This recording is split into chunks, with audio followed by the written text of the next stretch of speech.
जय श्री कृष्ण, जय श्री राधे। आइए प्रशिक्षणार्थियों, आज से आपको हम कथा वाचन की विधि बताना प्रारंभ करते हैं। प्रथम दिवस आप व्यास मंच पे बैठ के अब प्रथम दिवस की कथा आपको प्रारंभ करनी है। तो आइए किस प्रकार से कथा का आनंद देना है श्रोताओं को, इस विषय पे जानकारी लेते हैं। यदि आपको संगीत आता है, हारमोनियम आती है, तो हारमोनियम का सहारा जरूर ले लें और प्रयास करें कि पहले दिन राग दरबारी से आप प्रारंभ करें।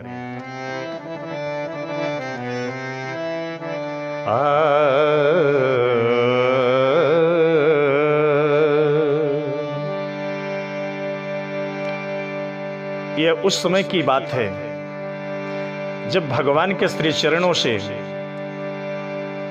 दो प्रकार की गंगाओं की धारा निकली। एक गंगा जो भागीरथी गंगा के नाम से जानी गई और दूसरी श्रीमद् भागवती गंगा। भागीरथी गंगा तो एक ऐसी गंगा है कि जो आप वहां जाकर स्नान करेंगे तभी आपको लाभ मिलेगा। और श्रीमद् भागवती गंगा गेहे गेहे जने जने, घर घर में, जन जन में ये स्वयं पहुंच करके और तृप्त करने वाली ऐसी श्रीमद् भागवती गंगा में आइए प्रवेश करते हैं। ये उस समय की बात है जब गंगा के तट पर शनकादिकों ने श्री नारद जी को श्रीमद् भागवत की कथा सुनाने जा रहे हैं। उसी क्षण समस्त देव वृंद अमृत का कलश लेकर के दौड़े दौड़े पधारे। सुधा कुंभम गृहीत्वैव, सुधा कुंभम गृहीत्वैव देवास्तत्र समागमः।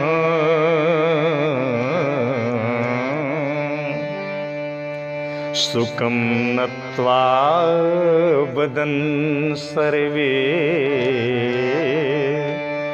सुखं नत्वा वदन् सर्वे स्वकार्य कुशला सुरा, स्वकार्य कुशला सुरा। कितना सुंदर श्लोक है। स्वकार्य कुशलासुरा, जो देवता अपने कार्यों में, अपना स्वार्थ साधने में बड़े प्रवीण हुआ करते हैं, वे देवता अमृत का कलश लेकर के दौड़े दौड़े पधारे भगवान श्री शुकदेव जी के पास में। भगवान शुकदेव जी को देखकर देवताओं ने बड़ी नम्रता के साथ में, महाराज जी प्रणाम, सुकम नत्वा बदन सर्वे, प्रणाम करके बैठ गए। शुकदेव जी ने सोचा कि ये भी कोई श्रोता होंगे, आ गए हैं, बैठे हैं। तो देवताओं ने निवेदन किया, महाराज एक मेरा निवेदन है, कहिए। मैंने सुना है कि महाराज परीक्षित मरने वाले हैं और ये 7 दिन में मर जाएंगे, तो एक मेरा प्रस्ताव था। शुकदेव जी महाराज सुन रहे हैं चुपचाप। बताइए।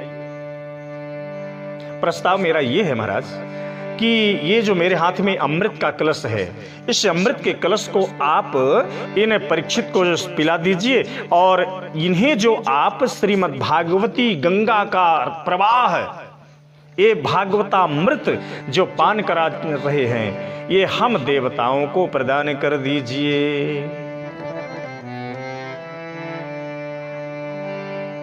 एवं विनिमयो जातो, एवं विनिमयो जातो सुधाराज्ञा प्रपीडिता, प्रपश्यामो वयं सर्वे, प्रपश्यामो वयं सर्वे श्रीमद्भागवतामृतम् श्रीमद्भागवतामृतम् श्रीमद्भागवतामृतम्। ये भागवतामृत हम देवताओं को प्रदान कर दीजिए। शुकदेव जी ने विचार किया कि ये देवता हमें मूर्ख समझे हुए हैं क्या? क्यों देवताओं, एक बात बताओ, एक कांच के बदले मणि लेने का विचार तुम्हारे हृदय में कहां से उदय हो गया? ये तुम्हारा जो ये अमृत है ये कांच है और हमारा जो भागवतामृत है ये मणि है। अरे भाई, अदला बदली बराबरी की जाती है। बराबर की कीमत की वस्तु यदि है तो उसकी अदला बदली की जा सकती है। और तुम यदि कांच लेकर के और कांच देकर मणि लेना चाहते हो तो सरासर ठग विद्या है भाई। क्वा कथा लोके क्वा कांच क्वा मणि महान। क्वा कथा लोके क्वा कांच क्वा मणि महान।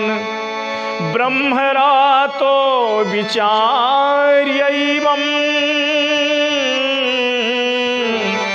तदा देवं जहासः। तदा देवं जहासः।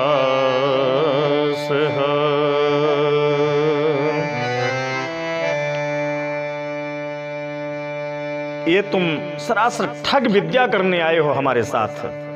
महाराज श्री शुकदेव जी श्रीमद् भागवत की कथा देने से मना कर दिए। अरे देवताओं, तुम लोग यदि श्रोता बन के आए होते तो श्रोता बन के और श्रवण कर लेते, कोई मना थोड़ी था। पर यहां तो तुम सौदागर बन के आए हो, सौदेबाजी करने आए हो। इसलिए ऐसे सौदागरों के लिए यह श्रीमद् भागवत की कथा, श्रीमद् भागवती वार्ता सुराणाम अपि दुर्लभा।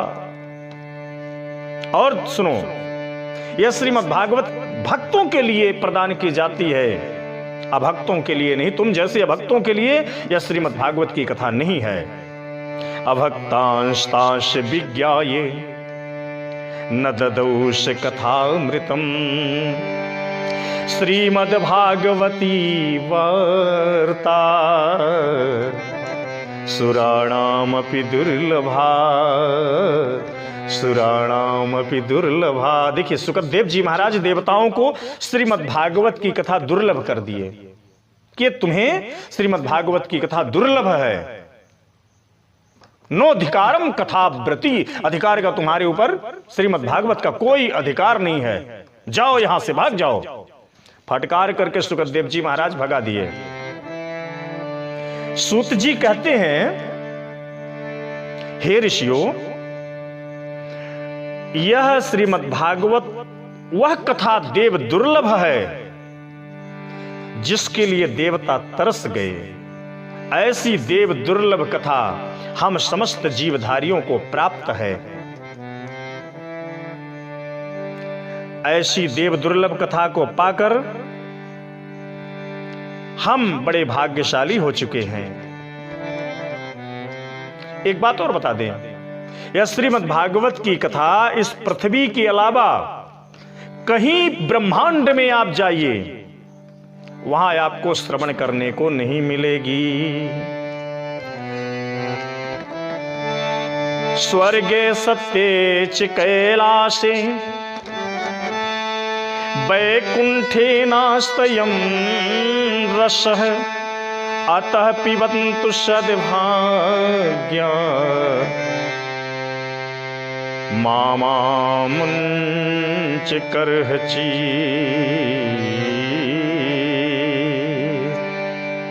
मामुञ्चन कहचि।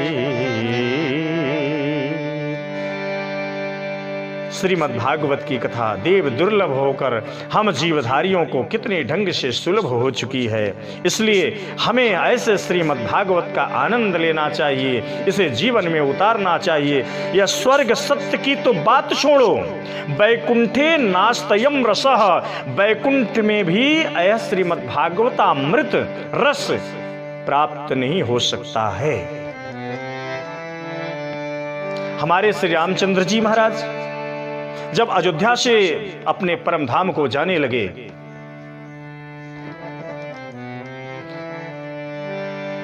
सारे अयोध्या वासियों ने श्री राम जी के साथ जाने का निश्चय किया। हनुमान जी बैठे दूर। श्री राम जी ने कहा, हनुमान तुम नहीं चलोगे क्या? हनुमान जी ने कहा, महाराज एक निवेदन है। क्या निवेदन ये है कि क्या आपकी कथा वहां बैकुंठ लोक में सुनने को मिलेगी? राम जी हंसने लगे। अरे हनुमान सुनो, ये हमारी कथा जो है तो धरती में सुनने को मिलती है, बैकुंठ लोक में नहीं मिलेगी। वहां तो हम है ना, हम रहेंगे, हमारा दर्शन करना तुम। हनुमान जी ने कहा, तो महाराज क्षमा करना, आप तो हमारे हृदय में विराजमान हैं, बैकुंठ में हमें देखने की कोई आवश्यकता नहीं है। जासु हृदय आगार बसहि राम सर चाँप धर। मेरे हृदय में आप विराजमान हैं। इसलिए हनुमान जी ने कहा, जहां आपकी कथा नहीं वहां हनुमान जी का जाना कैंसिल। तो हनुमान जी हमेशा हमेशा के लिए इस पृथ्वी पर ही विराजमान हो गए। तो मेरे बंधु, भगवान की कथा जहां है वहीं हनुमान जी विराजमान हैं। यत्र यत्र रघुनाथ कीर्तनम तत्र तत्र कृतमस्तकांजलिम बाष्पवारि परिपूर्ण लोचनम मारुतिम नमते राक्षसांतकम। जैसे भौरा पुष्प की मागध सुगंध को देखकर महसूस करके दौड़ा दौड़ा चला जाता है, ऐसे ही हमारे श्री हनुमान जी महाराज धापंती रस लंपटा, एक भंवरे की तरह जहां भगवान की कथा होती है वहां दौड़े दौड़े चले जाते हैं। देवता लोग जब देखे कि सुखदेव जी महाराज में तो फटकार करके भगा दिए, बड़े लज्जित हुए, बड़े शर्मिंदे हुए, बेचारे मुंह लटकाए भागे भागे ब्रह्मा जी के पास पहुंचे। ब्रह्मा जी ने पूछा, क्यों भाई, क्या बात है, कैसे मुंह लटकाए आए हो, कहां से आ रहे हो, कौन तुम्हारा अपमान कर दिया? देवताओं ने कहा, महाराज हम गए थे सुखदेव जी महाराज के पास। अरे वो बाबा बैरागी फोकट को वहां कथा सुना रहा है, हमने अमृत देने का आग्रह किया कि अमृत ले लो, एक कथा अमृत हमें दे दो। तो कहता है, नो अधिकारम कथाव्रती, तुम देवताओं को कोई अधिकार नहीं है, मुझे फटकार करके भगा दिए हैं। प्राज्ञो मोक्षम कथा वीक्षम पुराधाता भी विस्मिता सत्यलोके तुलां बद्ध्वा तोलयत साधनांजयः सत्यलोके तुलां बद्ध्वा तोलयत साधनांजयः। ब्रह्मा जी को भी आश्चर्य लगा कि आखिर इस कथा में ताकत क्या है, देखा जाए। तो ब्रह्मा जी समस्त वेद ग्रंथ शास्त्रों को मंगाया और ब्रह्मा जी दिव्य तराजू मंगवाए। तराजू का मतलब जानते हैं? तराजू का मतलब होता है ज्ञान, ज्ञान रूपी तराजू। और बाबा तुलसी जी ने उसी तराजू को तलवार की धार भी कह दिया है। ज्ञान क पंथ कृपान क धारा परत खगेश न लागहि बारा। भागवत की कथा क्या है? विद्यायाम भागवती परीक्षा, विद्वान की परीक्षा श्रीमद् भागवत से ही होती है। तो सुखदेव जी महाराज ने देवताओं को फटकार करके भगाया, तो ब्रह्मा जी ज्ञान रूपी तराजू से तौलना प्रारंभ किया। तौलते गए, सारे वेद शास्त्रों को, पुराणों को तौल डाले, लेकिन श्रीमद् भागवत को तौलना ब्रह्मा जी के लिए मुश्किल हो गया। अरे भाई, जब ब्रह्मा जी के लिए मुश्किल हो गया है श्रीमद् भागवत का तौलना भी, श्रीमद् भागवत का कोई अंत नहीं है, कोई छोर नहीं है। जिस प्रकार समुद्र में गोता लगाओ, जितना गहराई में जाओ, जाते जाओ, समुद्र का कोई था नहीं है। वैसे ही श्रीमद् भागवत रूपी महासागर का कोई था नहीं है। ब्रह्मा जी आश्चर्य में पड़ गए। परीक्षित जी को मुक्त होते हुए देखा ब्रह्मा जी ने, और अपने ज्ञान को, अपने तराजू को ब्रह्मा जी ने क्या समझा? लघु निन्य जातानि गौरवीण हितुम महत् तदा ऋषिगणा सर्वे विस्मयं सर्वं ययुः। सारे देवता भी आश्चर्यचकित हो गए। इस श्रीमद् भागवत का चमत्कार, श्रीमद् भागवत का चमत्कार तो ऐसा है कि दारिद्र दुख ज्वरदाहितानाम, दरिद्रता रूपी बुखार को नष्ट कर देता है, और माया पिशाची परिमर्दितानाम, माया रूपी जिसको प्रेत लगी हुई है, पिशाचिनी लगी हुई है, उसे नष्ट कर देने वाला, संसार सिंधो परिपातितानाम, संसार रूपी सागर से पार कराने वाला, क्षेमाय वै भागवतम प्रगर्जत, ये भागवत निरंतर गर्जना करता है कि हमारी शरण में आ जाओ, हमारी शरण में आ जाओ। जो श्रीमद् भागवत की शरण में चला गया उसका जीवन धन्य हो गया। जरा विचार करें, ब्रह्मा जी ने इस श्रीमद् भागवत की गंगा को तौला, कोई अंत नहीं पाया। और यथार्थ भी देखा जाए तो श्रीमद् भागवत की कथा महान है, देवताओं के उस देव दुर्लभ अमृत से भी महान है। जरा हम आप भी विचार करें, यदि इस कथा को तौलें, देखिए जो स्वर्ग सुधामृत है वह स्वर्ग सुधामृत पीने वाला ही अमर होता है, और वो भी मिलता किसको है? जो बड़े पुण्यात्मा होते हैं, महात्मा होते हैं, जो बड़े धर्मात्मा होते हैं, धर्मनिष्ठ होते हैं, उन्हीं को मिलता है। सब चाहे कि हमें भी मिल जाए तो नहीं मिलेगा सबको, लेकिन श्रीमद् भागवतामृत किसी को प्रमाण पत्र दिखाने की जरूरत नहीं है, जो चाहे वह श्रीमद् भागवत के अमृत का पान कर सकता है। यह महानता है। और दूसरी बात, अमृत पीने वाला जब तक अमृत का उसके शरीर में असर है तब तक स्वर्ग का आनंद लेता है, और जैसे ही उसके पुण्य क्षीण हुए तो क्षीणे पुण्यम मर्त्युलोके विशन्ति, पुण्य नष्ट हुआ कि पुनः मृत्युलोक में चला जाता है। और भागवतामृत का पान करने वाला वह हमेशा हमेशा के लिए अजर अमर हो जाता है। जिस प्रकार से हमारे श्री हनुमंत लाल जी हरि कथामृत का निरंतर पान करते हैं, तो श्री सीता जी को कहना पड़ा, अजर अमर गुण निधि सुत हो, करहि बहुत रघुनायक छोहु, करहि बहुत रघुनायक छोहु। अजर हो गया, अमर हो गया जो हरि कथामृत का निरंतर पान कर रहा है।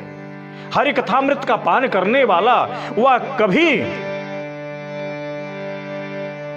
दुखी नहीं हो सकता है, हमेशा सुख में तृप्त रहता है, वह आनंद की अनुभूति करता रहता है। तो श्रीमद् भागवत कथामृत और देवताओं का देव दुर्लभ अमृत में अंतर इतना है कि देवता लोग पीते नहीं हैं, सूंघ कर काम चलाते हैं, और हरि कथामृत जितना पीना है, चरितम रघुनाथ से शतकोटि प्रविष्टरम मेकैक मक्षरम पुंसो महापातक नाशनम। भगवान का चरित्र अनंत है, अपार है, गंभीर है, और देवताओं का स्वर्ग सुधामृत सीमित है। तो देवता पीते पिलाते कुछ नहीं है बेचारे, सूंघ करके काम चलाते हैं। इस विषय में एक बड़ा सुंदर दृष्टांत भी आपको बता दूं। एक गांव में 3 कंजूस थे, महाकंजूस। वो तीनों ने एक दिन आपस में बैठ कर के मीटिंग करी और बोले कि क्यों भाई, गांव के लोग हमें बहुत बड़ा कंजूस कहते हैं, तो चलो आज कुछ खर्च करके आते हैं। तीनों ने कहा कि क्या खर्च करेंगे, चलो बाजार चलते हैं, वहां देखेंगे क्या खर्च करना चाहिए। तीनों ने मीटिंग करके आपस में निर्णय लिया कि भाई एक काम करते हैं, अब जब खर्च करने ही आए हैं तो घी खरीद लेते हैं, और घी खरीद लेंगे तो सेहत भी अच्छी होगी। तीनों ने 100-100 ग्राम घी खरीदा। 6 महीने के बाद तीनों की फिर मीटिंग हुई। एक ने पूछा, क्यों भाई, क्या हाल है तुम्हारे घी का? दूसरा ने कहा, भाई मेरा घी चल रहा है। अच्छा, कैसे चल रहा है? भाई देखो, जब मेरे घर की रोटियां बन जाती है तो मैं एक ऊपर की रोटी चुपड़ देता हूं, एक नीचे की, बाकी सब चुपड़ी समझ लेता हूं। दूसरा ने कहा, राम राम, इतना खर्च, अब तो दुनिया नहीं रहेगी। अच्छा भाई, तो तू बता कैसे खर्च करता है? एक ने कहा कि अरे भाई, मैं क्या करता हूं, जब मेरे घर की रोटियां बन जाती है ना, तो मैं एक सलाई ले लेता हूं और सलाई को सीधे घी में डुबो देता हूं, और वह सलाई रोटी में सीधे चुभो दिए, सब में बराबर घी लग जाता है, पा लेता हूं। तीसरा ने कहा, हे भगवान, इतना खर्च? अच्छा तो तू बता भाई कैसे खर्च करता है? तीसरा ने कहा कि भाई देख, मैं तो अपना घी एक शीशी में रखा हूं, और जब घर की रोटियां बन जाती हैं तो बस उस शीशी को सीधे रोटी में घुमा देता हूं, बस, और ढक्कन खोल दिए, क्या सुगंध आती है, बढ़िया रोटी पा लेता हूं, घी का खर्च भी नहीं होता है। ऐसे ही देवता भी अमृत को पीते पिलाते कुछ नहीं है, बस सूंघ सूंघ के काम चलाते हैं। पर श्रीमद्भागवतामृत को सूंघने की जरूरत नहीं है। यस्याम मयि श्रूयमाणायाम कृष्णे परम पुरुषे भक्तिम रुत्पद्यते पुंसः शोक मोह भयापहा। यह भागवतामृत हमारे जीवन के शोक मोह भय को भगाने वाला है, और स्वर्ग सुधामृत शोक मोह और भय को प्रदान करने वाला है। स्वर्ग सुधामृत की एक विशेषता और है कि जो सीमित है, और जो सीमित है वह तो खर्च होने का कोई सवाल नहीं है, देवता बचा के काम चलाते हैं। और हमारा हरि कथामृत चरितम रघुनाथस्य शतकोटि प्रविष्टरम, रामचरित शतकोटि अपारा, इसलिए अनंत है, अगम्य है, अपार है। ऐसे महासागर रूपी श्रीमद् भागवत में गोता लगाना चाहिए हर श्रोता और वक्ता को। यही है श्रीमद् भागवत का मूल उद्देश्य, और इस उद्देश्य को जीवन में उतारें और आपका जीवन धन्य हो जाएगा।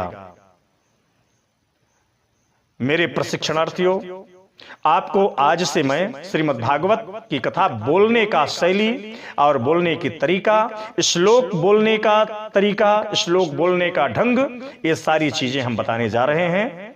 आपको आज श्रीमद् भागवत सुधामृत का परिचय दिए हैं।